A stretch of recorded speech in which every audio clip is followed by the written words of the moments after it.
Hello students, आपका स्वागत है हमारी YouTube channel I am education में।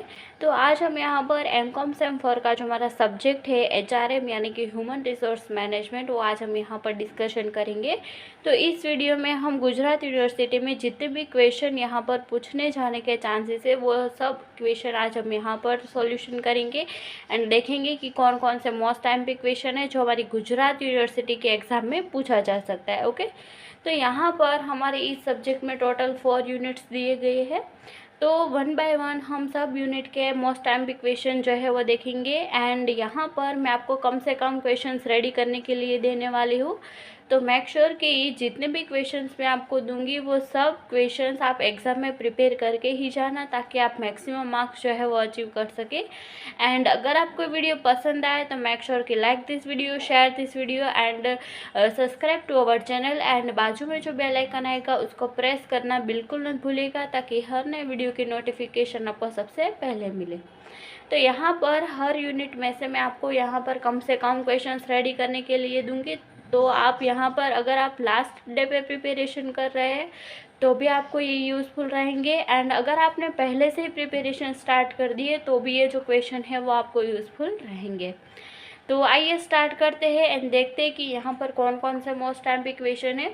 तो पहला हमारा जो यूनिट है वो है ह्यूमन रिसोर्स मैनेजमेंट। तो यहाँ पर ये जो आईएमपी क्वेश्चंस है वो मैं Gujarati medium and English medium दोनों स्टूडेंट्स के लिए देने वाली हूँ। तो ये जो वीडियो है वो दोनों मीडियम के स्टूडेंट्स के लिए हेल्पफुल रहेगा। तो हमारा जो पहला यूनिट है उसमें से कौन कौन से क्वेश्चन है वो हम देख लेते हैं यहाँ पर। तो सबसे पहले हमारा जो मोस्ट टाइम पे क्वेश्चन है वो है ऑब्जेक्टिव्स ऑफ एचआरएम, ओके, यानी कि हमारा 3rd नंबर का पॉइंट। तो ये जो ऑब्जेक्टिव्स ऑफ एचआरएम है वो हमें पूछा जा सकता है। तो इसमें आपको क्या करना है, तो इसका आपको मीनिंग लिखना रहेगा। इसका मतलब क्या है, तो इसका मतलब है कि सब यूनिट जो है उसमें आपको मीनिंग जो है वो तो रेडी करना रहेगा ही। ओके, तो फर्स्ट है हमारा 3rd नंबर का पॉइंट जो है ऑब्जेक्टिव्स ऑफ एचआरएम, यानी कि गुजराती में ये होगा एचआरएम ना हेतुओं, यानी कि मानव संसाधन ना हेतुओं। ओके, तो ये हो गया हमारा फर्स्ट पॉइंट जो है 3rd नंबर, ये हमारा फर्स्ट क्वेश्चन।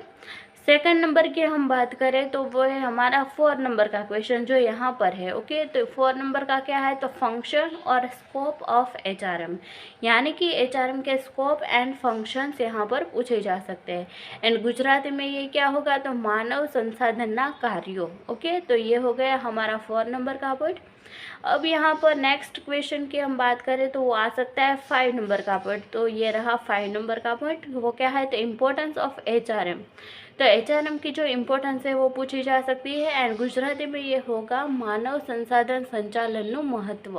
ओके, देन यहाँ पर नेक्स्ट क्वेश्चन जो है जो पूछा जा सकता है वो है 7 नंबर का पॉइंट। तो 7 नंबर में क्या है, यहाँ पर difference between HRM and strategic HRM, यानी कि इन दोनों का बीच का डिफरेंस जो है वो पूछा जा सकता है एंड गुजराती में ये क्या होगा, तो गुजराती में ये होगा मानव संसाधन संचालन અને व्यूहात्मक मानव संचालन संसाधन वच्चेनो तफावत। ओके, ये हो गया हमारा दूसरा क्वेश्चन। अब यहाँ पर हम नेक्स्ट क्वेश्चन की बात करें तो वो आ सकता है 9 नंबर का पॉइंट जो है steps in HRM strategic management. तो यहाँ पर स्ट्रेटेजिक मैनेजमेंट के जितने भी स्टेप्स है एचआरएम में वो यहाँ पर पूछा जा सकता है एंड यहाँ पर गुजराती में क्या होगा, तो गुजराती में ये होगा व्यूहात्मक मानव संसाधन संचालन ना तबक्का। ओके, तो ये हो गया हमारा 9 नंबर का पॉइंट। अब यहाँ पर नेक्स्ट क्वेश्चन देखेंगे तो वह है हमारा 10 नंबर का पॉइंट। ओके, तो 10 नंबर का पॉइंट क्या है, तो बैरियर्स और challenges to effective strategic HRM. Okay, तो वो जितने भी बैरियर्स है, चैलेंजेस है इफेक्टिव स्ट्रेटेजिक एचआरएम के वो यहाँ पर पूछे जा सकते हैं एंड गुजराती में ये क्या होगा, तो असरकारक व्यूहात्मक मानव संचालन संसाधन सामेना પડકારો। ओके, नेक्स्ट क्वेश्चन की बात करें तो वो आ सकता है 15 नंबर का जो है approaches to ethical issue in organisation and Gujarati में ये होगा मानव संसाधन ना नैतिक मुद्दाओं। ओके, अब यहाँ पर नेक्स्ट जो है वो है 19 नंबर का जो है डिफरेंस बिटवीन DHRM यानी कि डोमेस्टिक एचआरएम एंड IHRM यानी कि इंटरनेशनल एचआरएम। तो ये जो 19 नंबर का क्वेश्चन है वो भी पूछा जा सकता है। एंड गुजराती में ये होगा राष्ट्रीय मानव संसाधन संचालन અને आंतरराष्ट्रीय मानव संचालनનો तफावत। ओके, अब यहाँ पर लास्ट क्वेश्चन एंड आखिरी क्वेश्चन है हमारा यूनिट नंबर 1 का, वो है 21 नंबर का, जो है चैलेंजेस फेसिंग बाय IHRM। तो IHRM के द्वारा जितने भी चैलेंजेस फेस किए जाते हैं वो यहाँ पर पूछा जा सकता है। एंड गुजराती में ये होगा अंतर्राष्ट्रीय मानव संसाधन संचालन सामेना પડકારો। ओके, तो यहाँ पर यूनिट नंबर 1 में जितने भी IMP क्वेश्चंस थे वो मैंने यहाँ पर आपको बता दिए हैं। एंड यहाँ पर मैंने आपको कम से कम क्वेश्चंस रेडी करने के लिए दिए हैं। एंड जो मोस्ट IMP क्वेश्चंस है वही मैं आपको यहाँ पर रेडी करने के लिए दे रही हूँ। ओके, अब यहाँ पर यूनिट नंबर 2 में जितने भी IMP क्वेश्चंस है उसकी बात कर लेते हैं। तो यहाँ पर यूनिट नंबर 2 में हमें 2 चैप्टर्स दिए गए हैं, एक तो ए है एंड दूसरा जो है वो हमें बी दिया गया है। तो दोनों में से हम IMP क्वेश्चंस देखेंगे। तो फर्स्ट ऑफ ऑल यहाँ पर हमारा जो ए है ह्यूमन रिसोर्स प्रोक्योरमेंट, उसमें से देखेंगे कि कौन कौन से IMP क्वेश्चंस है। तो इसमें से जो फर्स्ट क्वेश्चन निकल के आता है वो है 2nd नंबर का, जो है इम्पोर्टेंस और एडवांटेज ऑफ जॉब एनालिसिस। यानी कि यहाँ पर ये जो 2nd नंबर का पॉइंट है वो हमें रेडी करना है। एंड गुजराती में ये क्या होगा, तो कार्य विश्लेषणનું महत्व। ओके, देन नेक्स्ट क्वेश्चन है वो है 3। तो यहाँ पर ये जो 3rd नंबर का क्वेश्चन है उसमें पूछा जा सकता है procedure and stages of job analysis. And Gujarati में ये होगा कार्य विश्लेषणना तबक्का। ओके, अब यहाँ पर नेक्स्ट क्वेश्चन की बात करेंगे तो वो है 7 नंबर का पॉइंट। तो क्या है, तो फैक्टर अफेक्टिंग जॉब डिज़ाइन। तो जॉब डिज़ाइन के लिए जितने भी फैक्टर्स अफेक्ट करते हैं वो भी पूछे जा सकते हैं। एंड गुजराती में ये क्या होगा, तो गुजराती में ये होगा कार्य रचना ने असर करता परिबळो।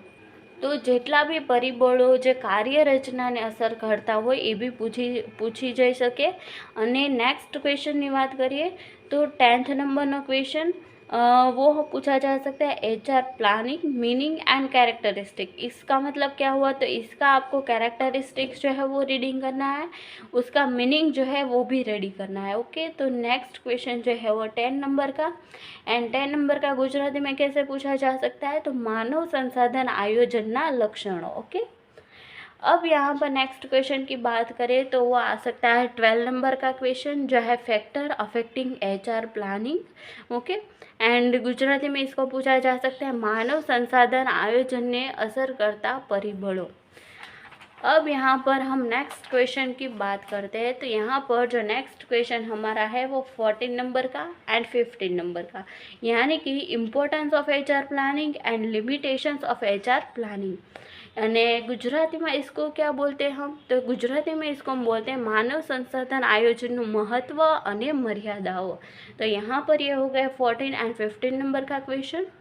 अब नेक्स्ट क्वेश्चन देखेंगे तो यहाँ पर है 16 नंबर का recruitment and scientific recruitment. Okay, तो यहाँ पर गुजराती में इसको क्या बोलेंगे, कर्मचारी वैज्ञानिक पसंदगीनी विधि।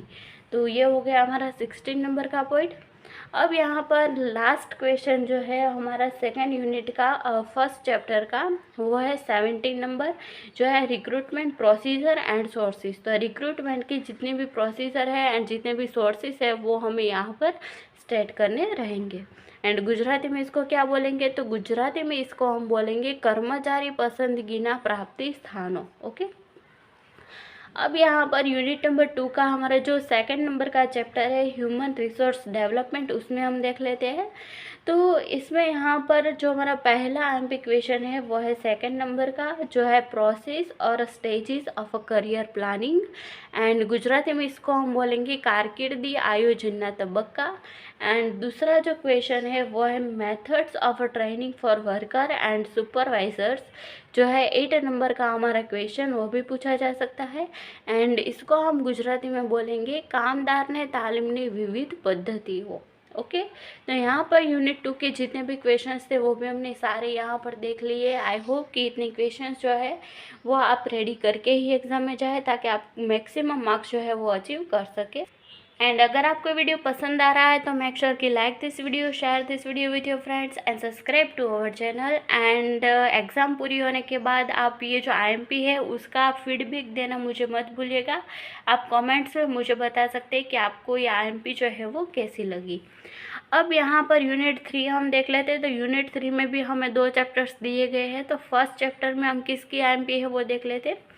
तो यूनिट नंबर 3 में जो हमारा पहला क्वेश्चन है वो है सेकंड नंबर का, जो है process of a performance evaluation. Okay, and इसको गुजराती में हम बोलेंगे कामगिरी मूल्यांकननी प्रक्रिया। अब यहाँ पर जो नेक्स्ट क्वेश्चन है वो है 4 नंबर का, जो है method of a performance evaluation, and इसको गुजराती में हम बोलेंगे कामगिरी मूल्यांकननी पद्धति। ओके, नेक्स्ट जो है वो हम यहाँ पर देख लेते हैं। तो वो है 7 नंबर का क्वेश्चन, जो है प्रॉब्लम्स इन परफॉर्मेंस इवोल्यूएशन, यानी कि कामगिरी मूल्यांकननी समस्या। एंड यहाँ पर जो नेक्स्ट क्वेश्चन है वो है 16 नंबर का, जो है फैक्टर्स इन्फ्लुएंसिंग वेज और सैलरी एडमिनिस्ट्रेशन, यानी कि वेतन वहीवटने असर करता परिबलों। तो ये हो गए इतने क्वेश्चन चैप्टर ए में से। एंड अब यहाँ पर चैप्टर बी जो है उसमें से देख लेते हैं कि कौन कौन सा एमबी क्वेश्चन है। तो यहाँ पर जो हमारा फर्स्ट क्वेश्चन है वही एमबी क्वेश्चन है, जो है employ safety meaning and objectives, and Gujarati में इसको हम बोलेंगे कर्मचारी सुरक्षाना हेतु। नेक्स्ट क्वेश्चन यहाँ पर है 3 नंबर का, जो है need for employ safety measures, and Gujarati में इसको बोलेंगे कर्मचारी सुरक्षा मापननी जरूरियात। अब यहाँ पर जो नेक्स्ट क्वेश्चन है वो है 11 नंबर का, जो है सोशल सिक्योरिटी एंड उसका मीनिंग एंड कैरेक्टरिस्टिक्स, एंड यहाँ पर इसको हम बोलेंगे सामाजिक सलामती ना लक्षणों। अब यहाँ पर जो नेक्स्ट क्वेश्चन है वो हम देख लेते हैं। तो नेक्स्ट क्वेश्चन जो है वो है 16 नंबर का, जो है मेथड्स ऑफ WPM। WPM का मतलब क्या है? तो worker participation in management. Okay, तो इसके जो ऑब्जेक्टिव्स है वो आप इसके जो मेथड्स है वो आपको रेडी करने, यानी कि 16 नंबर का पॉइंट। एंड इसको हम बोलेंगे कामदारनो संचालन में हिस्सेदारीना स्वरूपों और पद्धतियों। ओके, एंड इस चैप्टर का जो लास्ट क्वेश्चन है वो हम यहाँ पर देख लेते हैं। तो लास्ट क्वेश्चन है यहाँ पर 18 नंबर का क्वेश्चन, जो है सिग्निफिकेंस और इम्पोर्टेंस ऑफ WPM, एंड इसको हम बोलेंगे संचालन में कामगारी भागीदारीનું महत्व। ओके, अब यहाँ पर जितने भी यूनिट 3 के क्वेश्चंस थे वो सारे क्वेश्चंस हमने यहाँ पर देख लिए हैं। एंड अब हम यहाँ पर जो यूनिट नंबर 4 है उसके क्वेश्चंस की बात कर लेते हैं। तो यूनिट नंबर 4 में यहाँ पर ये जो है ह्यूमन रिसोर्स इंटीग्रेशन, इसका हम देख लेते हैं। तो फर्स्ट क्वेश्चन जो है वो है हमारा 2nd नंबर का पॉइंट, जो है scope and objective of industrial relation. इसको हम बोलेंगे औद्योगिक संबंधों कार्यक्षेत्र और उद्देश्य। देन नेक्स्ट क्वेश्चन जो है वो 6 नंबर का, जो है इंडस्ट्रियल डिस्प्यूट, उसका मीनिंग एंड कैरेक्टरिस्टिक। इसको हम बोलेंगे औद्योगिक शिस्तना मार्गदर्शक सिद्धांतों। नेक्स्ट क्वेश्चन जो है वो है 17 नंबर का क्वेश्चन, जो है industrial dispute meaning and causes. Okay, तो ये जो 17 नंबर का पॉइंट है उसको हम बोलेंगे औद्योगिक विवादना कारणों। नेक्स्ट क्वेश्चन जो है वो है 19 नंबर का क्वेश्चन, जो है preventive measures to solve industrial dispute, यानी कि 19, एंड इसको हम बोलेंगे औद्योगिक विवादनी समाधाननी पद्धतियों। ओके, नेक्स्ट क्वेश्चन जो है वो है 22 नंबर का, उसको हम यहाँ पर बोलेंगे process of a collective bargaining, and इसको हम बोलेंगे सामूहिक सौदागिरी प्रक्रिया। देन यहाँ पर नेक्स्ट जो है वो है 23 नंबर का, जो है importance and limitation of a collective bargaining, and इसको हम बोलेंगे सामूहिक सौदागिरीનું महत्व और मर्यादाओं। नेक्स्ट क्वेश्चन की बात करेंगे तो वो है 25 नंबर का क्वेश्चन, जो है objectives of a trade union, and इसको हम यहाँ पर बोलेंगे ट्रेड यूनियन ना हेतुओं। तो यहाँ पर कई सारे स्टूडेंट्स ऐसे भी होते हैं कि वो कमेंट्स में मुझे बताते कि मैम आपने तो सारे ही क्वेश्चन हमें रीड करने के लिए दे दिए, बट यहाँ पर ऐसा नहीं है। जितने भी मोस्ट आईएमपी क्वेश्चन है वही आपको मैं यहाँ पर आईएमपी दे रही हूँ, तो आप मैक्सिमम जो मार्क्स अचीव है वो कर सके। एंड यहाँ पर मैंने सारे क्वेश्चन जो है वो आपको रेडी करने के लिए नहीं दिए हैं। ओके, मोस्ट आईएमपी क्वेश्चन जितने भी है जो गुजरात यूनिवर्सिटी के एग्ज़ाम में पूछने जाने के चांसेस है ही है। ओके, तो वही क्वेश्चन मैं आपको यहाँ पर रेडी करने के लिए दे रही हूँ। तो आपको ऐसा बिल्कुल भी नहीं सोचना है कि मैंने यहाँ पर आपको सारे क्वेश्चन जो है वो रेडी करने के लिए दे दिए हैं। ओके, अब यहाँ पर नेक्स्ट क्वेश्चन जो है वो यहाँ पर है 26 नंबर का, जो है scope of a trade union, यानी कि इसको हम बोलेंगे व्यापारी संगठन कार्यों। एंड लास्ट जो है वो है 29 नंबर का, जो है challenges faced by Indian trade union. तो इसका मतलब क्या होता है, तो भारतीय मजदूर संघ समक्षना विविध પડકારો। तो ये हो गए हमारे 4 यूनिट के एमपी क्वेश्चंस। आई होप कि ये जो क्वेश्चंस है वो आप रेडी करके ही एग्ज़ाम में जाएंगे। एंड अगर आपको ये जो वीडियो है जो एमपी है वो अच्छी लगी है तो मेक श्योर कि like this video, share this video with your friends, ताकि उनको भी हेल्प हो सके। And subscribe to our channel. And बाजू में जो बेल आइकन आएगा उसको प्रेस करना बिल्कुल मत भूलिएगा, ताकि हमारे हर नए वीडियो की नोटिफिकेशन आपको सबसे पहले मिले। तो मिलते हैं नेक्स्ट वीडियो में। Till then, thank you.